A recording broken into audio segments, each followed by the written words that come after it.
Hello everyone, कैसे हो आप सभी। I think you guys are good. Welcome to my channel study with Deepa Saini. और आज की हम क्लास में 58 क्वेश्चंस डिस्कस करेंगे। और ये 58 क्वेश्चन आपके हर एग्ज़ाम के लिए इम्पोर्टेंट हैं।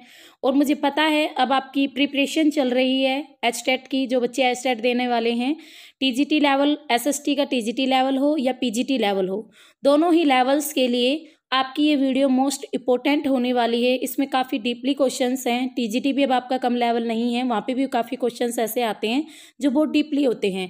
ठीक है, तो दोनों को ध्यान में रखकर मैंने ये वीडियो बनाई है। और ये जो वीडियो है आपकी काफ़ी हेल्पफुल होगी आपके आने वाले एग्जाम्स में। उसके अलावा HSSC, SSSC और जो भी आपके DSSS, KVS, NVS, बाकी जो आने वाले आपके आगामी जितने भी कॉम्पिटिटिव एग्जाम है, सबके लिए ये वीडियो मोस्ट इंपॉर्टेंट है। तैयारी करने के लिए एक तरह से ये आपका प्रैक्टिस सेट लगा लो वो है। ठीक है, तो जब तक मैं आंसर ना दूं उससे पहले आप खुद सोचा करो कोई भी क्वेश्चन का आंसर खुद देने की। ठीक है, जैसे मैंने क्वेश्चन पढ़ा आपको तुरंत उसका आंसर आना चाहिए। आप खुद देखो कि मेरे कितने क्वेश्चन ठीक हुए हैं। ठीक है, तो यह एक तरफ से आपकी प्रैक्टिस है। तो स्टार्ट करते हैं अपनी आज की वीडियो। क्वेश्चन नंबर 1 है, इसमें निम्न में से सबसे बड़ा वृत्त है। आर्कटिक वृत्त, विषुवत वृत्त, कर्क रेखा, मकर रेखा। ये मैंने अपने चैनल पर करवाया हुआ भी है आपके वृत्त। तो सबसे बड़ा वृत्त कौन सा है हमारा? विषुवत वृत्त, जिसे क्या कहते हैं? सॉरी, आर्कटिक वृत्त। ये आंसर इसमें रोंग दिया हुआ है बच्चे। सबसे बड़ा अगर वृत्त की बात करें तो आपका विषुवत वृत्त आंसर आएगा। तो राइट कर लेना विषुवत वृत्त, यानी भूमध्य रेखा वाला वृत्त। ठीक है, नेक्स्ट है क्वेश्चन नंबर 2 इज ओजोन छिद्र सबसे अधिक किसके ऊपर बन रहा है? ओजोन छिद्र किसके ऊपर बन रहा है? ओजोन में छेद अंटार्कटिका महाद्वीप के ऊपर है ओजोन में छेद। नेक्स्ट है क्वेश्चन नंबर 3 इज डाइक का निर्माण निम्न में से किस देश में किया जाता है? डाइक का निर्माण Norway, Holland, France, United kingdom. तो इसका right answer is Holland. Holland में डाइक का निर्माण विशेषतः किया जाता है। डाइक ये क्या होती है? एक ये अगण्य चट्टानों का एक रूप होती है, डाइक प्रकार की चट्टान। ठीक है, तो याद रखना हॉलैंड में। नेक्स्ट है क्वेश्चन नंबर 4, निम्न में से किस देश को कट फ्लावर्स में भूमंडलीय व्यापार का हब यानी केंद्र कहा जाता है? निम्न में से नीदरलैंड, जर्मनी, जापान और Colombia. Answer is Netherland. Netherland को कट फ्लावर्स में भूमंडलीय व्यापार का हब यानी केंद्र कहा जाता है, कट फ्लावर में। नेक्स्ट है क्वेश्चन नंबर 5, निम्न में से कौन सा शहर धातु व्यापार का सबसे बड़ा केंद्र है? Johannesburg, London, New York, Singapore. तो राइट आंसर रहेगा न्यूयॉर्क। न्यूयॉर्क धातुएं जितनी भी हैं आपकी, उनके व्यापार का सबसे बड़ा केंद्र है। नेक्स्ट क्वेश्चन है क्वेश्चन नंबर 6, न्यू शून्य ग्राउंड जीरो निम्न में से कहाँ है? Greenwich, New York, Indira point, Sriharikota. तो न्यूयॉर्क में है आपका न्यू शून्य ग्राउंड जीरो। इसी तरह के क्वेश्चन आते हैं आपके पीजीटी और टीजीटी में। तो भू शून्य ग्राउंड जीरो आपकी न्यूयॉर्क में है। क्वेश्चन नंबर 7, न्यू ब्रिटेन और न्यू आयरलैंड निम्न में से किस देश के भाग है? USA, Canada, Australia, Papua New Guinea. तो किसके भाग है ये? पापुआ न्यू गिनी के भाग है न्यू ब्रिटेन और new Ireland. Next question number 8, सबसे पुरानी चालू परिष्करणशाला यानी रिफाइनरी कहाँ है? सबसे पुरानी रिफाइनरी कहाँ है? बहामास, बसरा, डिगबोई और टेक्सास। तो टेक्सास में सबसे पुरानी रिफाइनरी है। देखो भारत, ठीक है, भारत की अलग है, ये है वर्ल्ड की, तो वर्ल्ड में की भी दी हुई है इन्होंने टेक्सास। तो टेक्सास आप राइट आंसर करोगे। नेक्स्ट है क्वेश्चन नंबर 9, किस इलाके को बाइबिलिय यानी गार्डन ऑफ ईडन कहा माना जाता है? मृत सागर को, दक्षिणी इराक की कच्छ भूमि को, नील घाटी को, कांगो घाटी को। तो राइट आंसर रहेगा दक्षिणी इराक की जो कच्छ भूमि है उसको गार्डन ऑफ ईडन के नाम से जाना जाता है, याद रखना। यूएसए की कैपिटल जो है आपको पता है वाशिंगटन DC है भाई कैपिटल। किस नदी के किनारे स्थित है? पोटोमैक। किस नदी के किनारे स्थित है? पोटोमैक। ठीक है, याद रखना पोटोमैक नदी के किनारे स्थित है यूएसए की कैपिटल। काले वन कहाँ पाए जाते हैं? नेक्स्ट क्वेश्चन है, काले वन कहाँ पाए जाते हैं?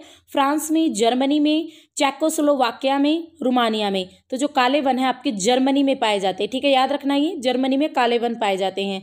नेक्स्ट है क्वेश्चन नंबर 12, निम्न में से किसको आधारिक संरचना क्षेत्र में शामिल नहीं किया जाता? विद्युत उत्पादन को, सड़कों के निर्माण को, खाद्य उत्पादन में हवाई अड्डों के प्रसार को। तो किसको शामिल नहीं किया जाता भाई? खाद्य उत्पादन को आधारिक संरचना क्षेत्र में शामिल नहीं किया जाता।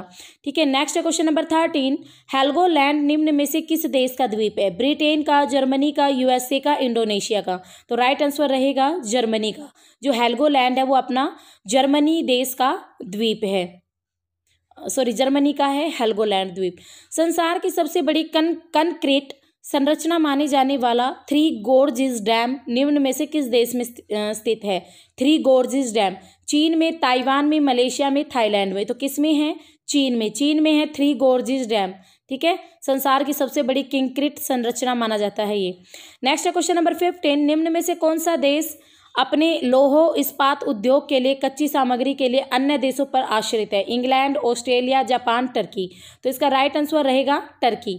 ठीक है, तो टर्की देश जो अपने लौह इस्पात उद्योग के लिए कच्ची सामग्री के लिए अन्य देशों पर आश्रित है। नेक्स्ट क्वेश्चन है क्वेश्चन नंबर 16, संसार का सबसे बड़ा द्वीप ग्रीनलैंड है। यह अभिन्न अंग है। किसका अभिन्न अंग है ग्रीनलैंड? नॉर्वे का, उत्तरी अमेरिका का, डेनमार्क का, कनाडा का। तो याद रखना डेनमार्क का है ये सबसे बड़ा द्वीप ग्रीनलैंड। नेक्स्ट है क्वेश्चन नंबर 17, संसार की छत किसे कहते हैं? बार बार रिपीटेड होने वाला क्वेश्चन है ये। ठीक है, बार बार रिपीट होता है ये क्वेश्चन। संसार की छत इंपॉर्टेंट क्वेश्चन है बहुत। इंद्रास्थल, कंचनजंगा, पामीर नोट या इंद्राकोल। देखो इंद्राकोल तो भारत का सबसे उत्तरी बिंदु है, लास्ट, वो तो आंसर नहीं है। ये भारत की बात करें तो दूसरी सबसे ऊंची चोटी है कंचनजंगा। इंद्रास्थल तो कुछ है ही नहीं। तो पामीर जो नोट है यानी पामीर की गांठ, पामीर की जो गांठ होती है ना भाई, इसका नाम है, इंग्लिश में नोट बोलते हैं, हिंदी में नोट, हिंदी में गांठ कहते हैं। तो पामीर की गांठ को संसार की छत के रूप में जाना जाता है। नेक्स्ट है question number 18, red Cliff line निम्न में से किन देशों के बीच सीमा रेखा है? तो सबको पता है रेड क्लिफ लाइन किसके बीच है भाई? भारत और पाकिस्तान। ठीक है, तो राइट आंसर रहेगा भारत और पाकिस्तान। जिनका आंसर हमें पता सीधा ही टिक कर दो, क्योंकि इंपॉर्टेंट क्वेश्चन है जो एग्जाम में आते रहते हैं ये, भारत और पाकिस्तान। नेक्स्ट क्वेश्चन नंबर मिलान कीजिए 19, निम्न नदियों और उनके शहरों का मेल करो। बैंकॉक, संघाई, ड्रेसडेन, मॉन्ट्रियल। तो नदियां हैं हवांगपू, सेंट लॉरेंस, चाओ फ्रेया, एल्बे। जो सेंट लॉरेंस नदी है, ठीक है, आपकी हवांगू है, चाओ फ्रेया है, एल्बे। क्वेश्चन थोड़ा लेवल हाई है इसका जो राइट आंसर रहेगा आपका क्वेश्चन नंबर आपका ऑप्शन ए रहेगा। इसमें देखते हैं हम, देखो ए बैंकॉक में बहती है आपकी चाओ फ्रेया, बैंकॉक में चाओ फ्रेया। संघाई में आपकी हुआंगू। देखो चीन संघाई जब, और ये हुआंगपू, दोनों नाम चाइनीज से ही है ना। सी ड्रेसडेन में है आपकी एल्बे। मॉन्ट्रियल आपका कहाँ है? यूएसए में। और जो सेंट लॉरेंस है वो भी यूएसए। नेक्स्ट है क्वेश्चन नंबर 20, आपका नदियों और उन शहरों का मेल कीजिए जिनमें होकर वे बह रही हैं। Rotterdam, Paris, Budapest, Washington. ये आपके शहर है। नदी है सेन, पोटोमैक, राइन, डैन्यूब में। अभी ये क्वेश्चन पोटोमैक से तो रिपीट हुआ है कि भाई जो वाशिंगटन डीसी है, जो आपकी कैपिटल थी, वो किस नदी पर थी? पोटोमैक। ठीक है, तो देखो आपको एक पता हो, मान लो डी का 2, तो डी का 2 देखते हैं हम। डी के 2 में 2 है, तो यानी हमारे दो जो ऑप्शन है वो एलिमिनेट हो गए। एक तो ये वाला, एक ये वाला, ये दो तो होंगे नहीं। इन दोनों में से कोई एक हो सकता है। ठीक है, इन दोनों में से तो हम देखते हैं अभी। रोटरडम यानी राइन नदी। रोटरडम राइन नदी बहती है, यूरोप की सबसे फेमस नदी है राइन नदी, सबसे व्यस्त नदी के नाम से जानी जाती है ये। पेरिस में सेन। ठीक है, बुडापेस्ट की बात करें तो आपकी Danube, Budapest, Washington, Potomac. Next है क्वेश्चन 21, रेखांश की प्रत्येक डिग्री के लिए किसी जगह के स्थानीय समय में ग्रीनविच समय से कितना अंतर होता है? सिंपल सा क्वेश्चन है। 1 डिग्री देशांतर रेखा को पार करने में कितना समय लगता है? 4 मिनट। ये वही क्वेश्चन है आपका, बस थोड़ा सा घुमा के दे दिया बच्चों को पजल करने के लिए। इसके ऊपर मैंने पूरी वीडियो भी बनाई हुई है, आप वहां से देख सकते हैं। तो कितना मिनट का समय लगता है? 4 मिनट। 1 डिग्री को पार करने के लिए या 1 डिग्री से दूसरी डिग्री जाने के लिए नॉर्मली 4 मिनट। क्वेश्चन नंबर 22, निम्न में से कौन सा देश संसार में यूरेनियम का सबसे बड़ा उत्पादक है? तो कौन सा देश है भाई? कनाडा यूरेनियम का सबसे बड़ा उत्पादक है, याद रखना कनाडा। क्वेश्चन नंबर 23, निम्न में से वह कौन सा वर्गीकरण कच्ची सामग्री के आधार पर उद्योगों का वर्गीकरण है? लघु उद्योग, वृहत उद्योग, प्राथमिक और द्वितीयक, आधारभूत और उपभोक्ता, कृषि आधारित और खनिज आधारित। तो कौन सा है हमारा? जो कृषि आधारित और खनिज आधारित जो उद्योग है वो कच्ची सामग्री के आधार पर है। ठीक है, कच्ची सामग्री के आधार पर अगर उद्योगों का वर्गीकरण होंगे तो वो आपकी कृषि आधारित होगा और खनिज आधारित, क्योंकि खनिजों में भी कच्चे माल का यूज काफ़ी होता है और कृषि में भी कच्चे माल का यूज काफ़ी होता है। नेक्स्ट क्वेश्चन नंबर 24, एशिया में वनों उन्मूलन का मुख्य कारण है? ईंधन की लकड़ी का अत्यधिक संग्रहण, अत्यधिक मृदा अपरदन, बाढ़ और सड़कों का निर्माण। जो वन है उनको तेजी से जो घट रहे हैं उनका मुख्य कारण क्या है? उनका मुख्य कारण है ईंधन की लकड़ी का अत्यधिक संग्रहण एशिया में। नेक्स्ट है क्वेश्चन नंबर 25, स्वेज नहर जोड़ती है। मोस्ट इंपोर्टेंट क्वेश्चन और हर बार रिपीट होने वाला क्वेश्चन है ये आपका। प्रशांत महासागर, अटलांटिक महासागर को भूमध्य सागर और लाल सागर को स्वेज नहर जोड़ती है, भूमध्य सागर को लाल सागर से जोड़ती है। ठीक है, आपकी 165 किलोमीटर लंबी नहर है ये। ठीक है, ये आपकी कब 19 आपकी ये भूमध्य सागर और लाल सागर को आपस में जोड़ती है। नेक्स्ट क्वेश्चन है क्वेश्चन नंबर 26, अंतर्राष्ट्रीय दिनांक रेखा क्या है? यह भूमध्य रेखा है, 0 डिग्री रेखांश है, 90 डिग्री पूर्वी रेखांश है, या 180 डिग्री रेखांश है। अब देखो अंतर्राष्ट्रीय दिनांक रेखा यानी हमारी इंटरनेशनल डेट लाइन की बात हो रही है, तो ये आपकी कौन सी है भाई? 180 डिग्री। कौन सी है? 180 डिग्री रेखांश, या आपसे पूर्वी पश्चिमी डाले तो 180 डिग्री पश्चिमी देशांतर रेखा को अंतर्राष्ट्रीय दिनांक रेखा के नाम से जाना जाता है। नेक्स्ट क्वेश्चन नंबर 27, कोयले से वाणिज्यिक रूप से पैदा होने वाली जो ऊर्जा है उसको क्या कहते हैं? ये क्वेश्चन बहुत पूछा जाता है गाइस, बच्चों ध्यान से करना, ये क्वेश्चन मोस्ट इंपोर्टेंट है और हर एग्जाम में आता है, बस बदल बदल के दिया जाता है और बच्चे कंफ्यूज रहते हैं। तो जो कोयले से वाणिज्यिक रूप से पैदा होने वाली जो ऊर्जा है उसे तापीय ऊर्जा के नाम से जानते हैं, तापीय ऊर्जा। संसार में सबसे व्यस्त और सबसे महत्वपूर्ण समुद्री मार्ग है उत्तरी प्रशांत समुद्री मार्ग, उत्तरी अटलांटिक, दक्षिणी अटलांटिक और या हिंद महासागर। जो उत्तरी अटलांटिक समुद्री मार्ग है वो संसार का सबसे व्यस्त और सबसे महत्वपूर्ण समुद्री मार्ग है, ज़्यादातर यातायात वहीं से होता है। क्वेश्चन नंबर 29, मैकमोहन रेखा द्वारा अलग किए जाने वाले देश हैं। सिंपल है, सबको पता है, चीन और भारत मैकमोहन लाइन द्वारा अलग किए जाने वाले देश है। नेक्स्ट है क्वेश्चन नंबर 30, अंधकारमय महाद्वीप है। अंधकारमय के महाद्वीप के नाम से जाना जाता है कौन सा महाद्वीप? अफ्रीका, दक्षिण अमेरिका, ऑस्ट्रेलिया, एशिया। तो जो अफ्रीका है वो अंधकारमय महाद्वीप के नाम से जाना जाता है क्योंकि बड़े भयानक जंगल हैं वहाँ, घने वन है जहाँ उन जंगलों में सूर्य की रोशनी भी नहीं पहुँचती, इसीलिए इसे अंधकारमय महाद्वीप के नाम से भी जानते हैं। क्वेश्चन नंबर 31 इज, निम्न में से किसका मिलान सही नहीं है? इंडोनेशिया जकार्ता, मालदीव माले, उत्तर कोरिया सियोल और जिम्बाब्वे हरारे। तो ये आपकी इनके आसपास के ही इलाकों के नाम है, तो उत्तर कोरिया सियोल, ये आपका मिलान बिल्कुल भी सही नहीं है। नेक्स्ट है क्वेश्चन नंबर 32, देशों के निम्नलिखित सेटों में से किसको गोल्डन कैसेंट कहा जाता है? संसार में विशालतम अफीम उद्योग। ठीक है, यानी गोल्डन कैसेंट संसार में विशालतम अफीम उद्योग। तो Myanmar, Laos, Thailand. Next is Afghanistan, Iran, Iraq. Third is Afghanistan, Pakistan, Iran. Fourth is Myanmar, Malaysia, Thailand. तो राइट आंसर रहेगा अफगानिस्तान, पाकिस्तान और ईरान। इन तीनों को ही संसार में विशालतम अफीम उद्योग के लिए गोल्डन कैसेंट कहा जाता है।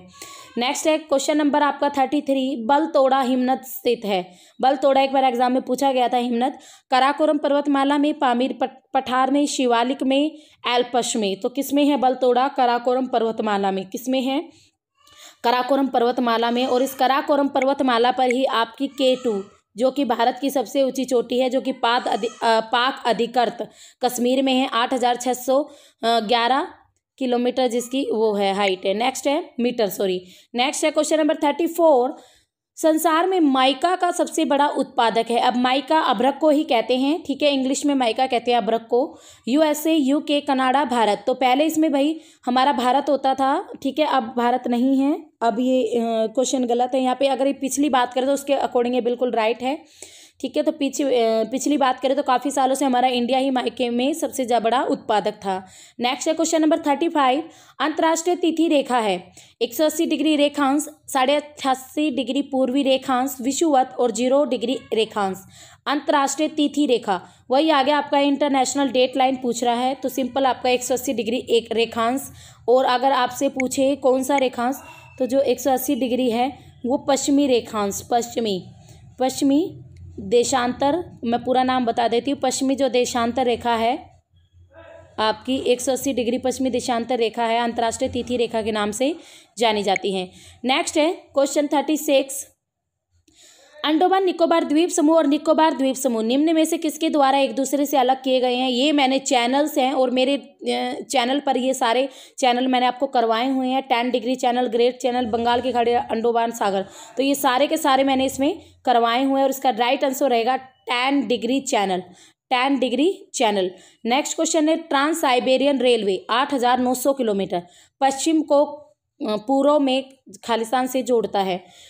मॉस्को से ताशकंद, सेंट पीटर्सबर्ग से ओम्स्क, मॉस्को से इर्कुत्स्क और सेंट पीटर्सबर्ग से व्लादिवोस्टोक। तो इसका राइट आंसर रहेगा सेंट पीटर्सबर्ग से व्लादिवोस्टोक। ठीक है, याद रखना। ट्रांस साइबेरियन रेलवे ये आपका रूस में है, रूस कंट्री में है, और ये पश्चिम में सेंट पीटर्सबर्ग से पूर्व में व्लादिवोस्टोक तक जुड़ा हुआ है। 8,900 किलोमीटर जो लंबा है। कई बुक्स में आपको इसकी लंबाई 9,438 किलोमीटर भी मिलेगी। Next question number 38। पश्चिमी एशिया का तापमान बढ़ाने के लिए पश्चिमी यूरोप का तापमान बढ़ाने के लिए कौन सी धारा उत्तरदायी है? धाराएं: लैब्राडोर धारा, गल्फ स्ट्रीम धारा, कैनरी धारा, उत्तरी विषुवतीय धारा। पश्चिमी यूरोप का अगर तापमान बढ़ता है तो वो किस धारा से बढ़ता है भाई? वो आपकी होती है गल्फ स्ट्रीम की गर्म धारा। ठीक है, गल्फ स्ट्रीम की गर्म धारा से ही ये रोंग है। पश्चिमी यूरोप का जो तापमान बढ़ता है वो गल्फ स्ट्रीम की गर्म धारा से बढ़ता है। ठीक है, उत्तरी विषुवतीय धारा से नहीं बढ़ता। ठीक कर लेना इसको, गल्फ स्ट्रीम आएगा इसका आंसर।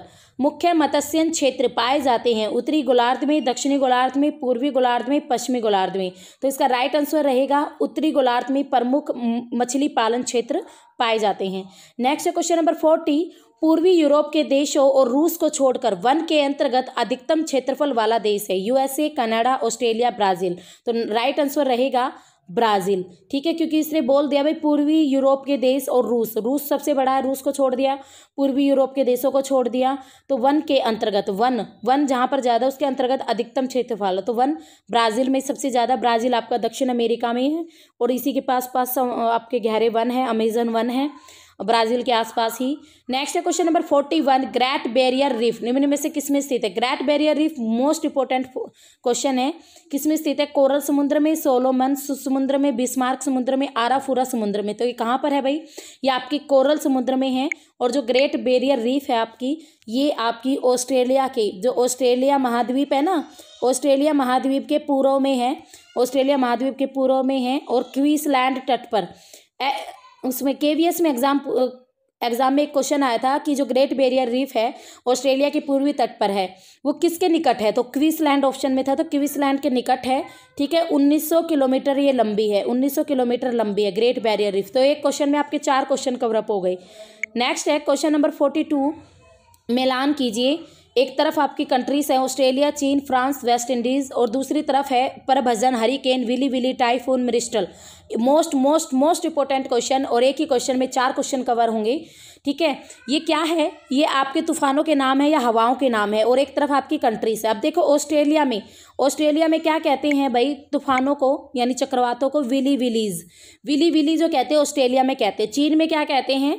टाइफून के नाम से जाने जाते हैं चीन में। ठीक है, आपके वेस्ट इंडीज में जाने जाते हैं हरिकेन के नाम से, प्रभजन के नाम से, और फ्रांस में जो हवाएं चलती है उसको मिरिस्टल के नाम से जानते हैं। तो इसका जो राइट आंसर रहेगा आपका ऑप्शन ए, यानी ऑस्ट्रेलिया विली विलीज, बी चीन हरिकेन, B1 चीन हरिकेन, और फ्रांस 4 मिरिस्टल, और West Indies 3 typhoon. It's a wrong, ध्यान रखना, चीन में टाइफून कहते हैं तूफानों को। ये आपका राइट आंसर नहीं बनेगा, इसमें ऑप्शन ही सारे गड़बड़ दिए हुए हैं। इसका राइट आंसर देखो बच्चों, ध्यान से देखना। ऑस्ट्रेलिया का 2 आएगा विली विलीज, चीन का टाइफून आएगा 3, फ्रांस में मिरिस्टल के नाम से जाने जाते हैं, और वेस्ट इंडीज में प्रभजन यानी हरिकन के नाम से जाने जाते हैं। नेक्स्ट है क्वेश्चन नंबर 43। कई बार हो जाते हैं कई क्वेश्चन आपके मिस प्रिंट, मैं आपके साथ साथ जो क्वेश्चन गलत है मैंने उनके राइट आंसर आपको बता दिए हैं, तो वहीं से आप उनको राइट करके पढ़ लेना, ज़्यादा इशू नहीं है इस बात का, क्योंकि मैंने आपको सारे राइट बता रही हूँ साथ के साथ। वायुमंडल में जिस ओजोन छिद्र का पता लगाया गया वो कहाँ स्थित है? आर्कटिक महासागर के ऊपर, एंटार्कटिका के ऊपर, भारत के ऊपर, अलास्का के ऊपर। तो वो कहाँ है? एंटार्कटिका के। ये ए आएगा भाई, ए की जगह ए आएगा, अनार। ठीक है, अंटार्कटिका के ऊपर है वो छेद आपका, अंटार्कटिका महाद्वीप के ऊपर। नेक्स्ट है क्वेश्चन नंबर 44। 3 बीघा कॉरिडोर, ये किसको जोड़ता है? सबको पता है, भारत और बांग्लादेश को जोड़ता है 3 बीघा कॉरिडोर। नेक्स्ट है क्वेश्चन नंबर 45। निम्न में से वह सागर कौन सा है जो भूबद्ध है? तिमोर सागर, अराफुरा सागर, ग्रीनलैंड सागर, अरल सागर। भूबद्ध आपका अरल सागर है। ठीक है, भूबद्ध क्या होता है? जो चारों ओर से लैंड द्वारा कवरअप है, ऐसा सागर कौन सा है? अरल सागर। नेक्स्ट है क्वेश्चन नंबर 46। भारतीय मानक समय किस रेखांश पर अपनाया गया है मानक समय? भारतीय की जो समय रेखा वो कितने डिग्री पर है? 75.5 डिग्री पूर्वी रेखांश, 82.5 डिग्री पूर्वी रेखांश, 90.5 डिग्री पूर्वी रेखांश या 0 डिग्री रेखांश। तो इसके इन ऑप्शनों के अकॉर्डिंग जो राइट आंसर रहेगा वो होगा आपका 8.2 डिग्री पूर्वी रेखांश। वैसे भारत की जो समय रेखा है 82 डिग्री 30 मिनट, इसे 82.5 डिग्री पूर्वी रेखांश यानी पूर्वी आपकी पूर्वी देशांतर रेखा, पूर्वी देशांतर रेखा। भारत की समय रेखा 82.5 डिग्री पूर्वी देशांतर रेखा पर स्थित है और हम लंदन से 5.5 घंटे प्लस हैं। यानी अगर एग्जाम में पूछे जीएमटी से भारत का जो टाइम है वो 5.5 घंटे प्लस में है। उसके अलावा अगर पूछे भारत की टाइम लाइन को आईएसटी के नाम से जाना जाता है। आईएसटी क्या होता है? इंडियन, आई से होता है इंडियन, एस से होता है स्टैंडर्ड, टी से होता है टाइम, ठीक है, यानी भारतीय मानक समय हिंदी में, और इंग्लिश में इंडियन स्टैंडर्ड टाइम, जो कि हम जीएमटी क्या है? वर्ल्ड की समय रेखा है, इससे हम 5.5 घंटे प्लस में है, ठीक है। ध्यान रखना, ये काफ़ी क्वेश्चंस आपके मैंने यहाँ बता दिए हैं। नेक्स्ट क्वेश्चन नंबर आपका 47, निम्न में से कौन सा मिलान सही नहीं है? रूस bauxite, Mexico silver, Bolivia tin, USA copper. तो राइट आंसर इज रूस बॉक्साइड, ठीक है। रूस में आपका बॉक्साइड नहीं मिलता, ये मिलान सही नहीं है। नेक्स्ट क्वेश्चन नंबर 48, संसार में एल्यूमिनियम का अग्रणी उत्पादक है। राइट आंसर रहेगा इसका जमैका एल्यूमिनियम का अग्रणी उत्पादक है संसार में। नेक्स्ट क्वेश्चन नंबर 49, निम्न में से कौन सा ज्वालामुखी मैक्सिको में स्थित है? Colima, Purace, Semeru, Etna. तो इसका राइट आंसर रहेगा आपका कोलिमा जो ज्वालामुखी है वो मैक्सिको में स्थित है, मैक्सिको में, यूएसए के पास है आपका मैक्सिको। नेक्स्ट क्वेश्चन नंबर 50, निम्न में से कौन सी शीतल धारा है? हम्बोल्ट की धारा, ब्राजील की धारा, आयोशुओ की धारा, कैनारी की धारा। तो भाई जो हम्बोल्ट की धारा है वो आपकी ठंडी जल धारा है, याद रखना। हम्बोल्ट की धारा, इसे पीरू की धारा के नाम से भी जानते हैं, इसका दूसरा नाम है पीरू जल धारा। नेक्स्ट है क्वेश्चन नंबर 51, निम्न में से वह सागर कौन सा जो भूमध्य, देखो रिपीटेड क्वेश्चन है, अरल सागर, सीधा बता देते हैं, टाइम वेस्ट नहीं करते। नेक्स्ट है क्वेश्चन नंबर 52, घास का सबसे ऊंचा और सबसे मोटा प्रकार है? अल्फाल्फा, चारा, बांस, लाइकेन। तो जो बांस होता है वो घास का सबसे ऊंचा और सबसे मोटा प्रकार होता है, ध्यान रखना। नेक्स्ट क्वेश्चन नंबर 53, किसी देश का अनन्य आर्थिक क्षेत्र उसके तट से कितनी दूरी तक होता है? 120 किलोमीटर, 220 किलोमीटर और 320 किलोमीटर, 420 किलोमीटर। तो जो किसी देश का जो आर्थिक क्षेत्र होता है अनन्य, वो 320, उसके तट से 320 किलोमीटर की दूरी तक होता है। नेक्स्ट है क्वेश्चन नंबर 54, वायुमंडल में सबसे नीचे वाली परत है? क्षोभ मंडल, बहिर्मंडल, आयन मंडल, समताप मंडल। तो कौन सी है? क्षोभ मंडल सबसे निचली और सबसे सघन परत है। मौसम संबंधी सभी घटनाएं क्षोभ मंडल में घटित होती हैं। आपके बादलों का बनना, बारिश का आना, आपके जेट प्रवाह जो हवाएं होती है, पश्चिमी जेट प्रवाह, वो भी क्षोभ मंडल में चलते हैं, ठीक है। तो याद रखना इन सारे क्वेश्चनों को। क्वेश्चन नंबर 55, परमाणु ऊर्जा एक खनिज आधारित ऊर्जा स्रोत है, यह निकाली जाती है यूरेनियम से, थोरियम से, प्लूटोनियम से या सभी से? तो राइट आंसर रहेगा सभी से, ठीक है। यूरेनियम, थोरियम और प्लूटोनियम तीनों से ही परमाणु ऊर्जा हम प्राप्त करते हैं। नेक्स्ट है क्वेश्चन नंबर 56, विषुवत रेखा है उत्तरी और दक्षिणी ध्रुवों को जोड़ने वाली रेखा, उत्तर और दक्षिण ध्रुवों के बीचों बीच पृथ्वी के गिर्द घूमने वाली काल्पनिक रेखा, शनि ग्रह के गिर्द एक मेखला, पृथ्वी के घूर्णन का अक्ष। तो जो विषुवत रेखा है वो आपकी उत्तर और दक्षिण ध्रुवों के बीचों बीच पृथ्वी के गिर्द घूमने वाली एक काल्पनिक रेखा है।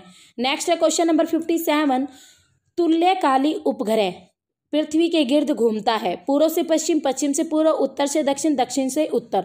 तो पश्चिम से पूर्व तुल्यकालीन उपग्रह कौन से होते हैं? जो आपकी भूमध्य रेखीय उपग्रह होते हैं, जो पश्चिम से पूर्व की ओर हमारे पृथ्वी के चारों ओर चक्कर लगाते हैं। नेक्स्ट है क्वेश्चन नंबर 58 और इस वीडियो का लास्ट क्वेश्चन, प्रकाश स्तंभ में अत्यधिक तेज प्रकाश किस प्रयोजन से होता है? भीड़ वाले महानगरों में रात में यातायात जाम होने पर मार्गदर्शन करना और जाम हटाना, धार्मिक स्थानों में रात में एकत्र भीड़ का मार्गदर्शन करना और उनकी सहायता करना, रात में आने वाले युद्धपोतों को बंदरगाह का स्थान बताना, समुद्र में विभिन्न दिशाओं से आ रहे जहाजों का मार्गीकरण करना और उन्हें चेतावनी देना। तो इसका राइट आंसर रहेगा जो प्रकाश स्तंभ में अत्यधिक तेज प्रकाश होता है वो समुद्र में विभिन्न दिशाओं से आ रहे जो जहाज होते हैं उनका मार्गदर्शन के लिए होता है और उन्हें चेतावनी देता है। तो यहाँ पर आपके 58 क्वेश्चंस आज की वीडियो के कंप्लीट होते हैं। अच्छे लेवल के क्वेश्चंस थे, डीपली क्वेश्चंस थे। पीजीटी के लिए तो ये वीडियो मोस्ट इंपॉर्टेंट है। पीजीटी वाले बच्चे अच्छी तरह से कर लेना इसको। टीजीटी के लिए भी इसमें काफ़ी क्वेश्चन ऐसे हैं जो कवरअप होते हैं और हर बार एग्जाम में पूछे जाते हैं, जैसे वायुमंडल की परत वाला था, समय रेखा था, और भी बहुत सारे क्वेश्चंस थे जो टीजीटी में काफ़ी आते हैं। तो बच्चे थोड़ा ध्यान से करना इस वीडियो को, क्योंकि थोड़ी, और मैंने जहाँ भी इस वीडियो में थोड़ी भी गलती थी वो मैंने आपको ठीक करा दी है, तो ये कोई इशू नहीं है। तो ध्यान से पढ़ लेना और जो मैं बोलती हूँ उसको भी ध्यान से सुन लिया करो, ठीक है। तो बेस्ट ऑफ लक आपके एग्ज़ाम के लिए जो आप प्रिपरेशन कर रहे हो। मेरी दुआ है कि आप सभी के ही सारे एग्ज़ाम क्लियर हो जाएं। तो बताना मुझे आपको आज की वीडियो कैसी लगी, लाइक कर देना, अच्छी लगे तो सब्सक्राइब करना और शेयर कर दो और कमेंट किया करो भाई, ताकि मुझे पता चले, मुझे फीडबैक मिले कि मैं कुछ कर भी रही हूँ या आपके लिए कोई मेहनत यूज़फुल हो भी रही है चीज़ें या नहीं हो रही है, हेल्पफुल है वीडियो या नहीं है, ठीक है। या और कुछ नया चाहते हो तो वो भी मुझे बताना। तो मिलते हैं अपनी नेक्स्ट वीडियो में एक न्यू एनर्जी के साथ। तब तक के लिए आप देखते रहिए मेरी video. Okay, bye bye, have a nice day.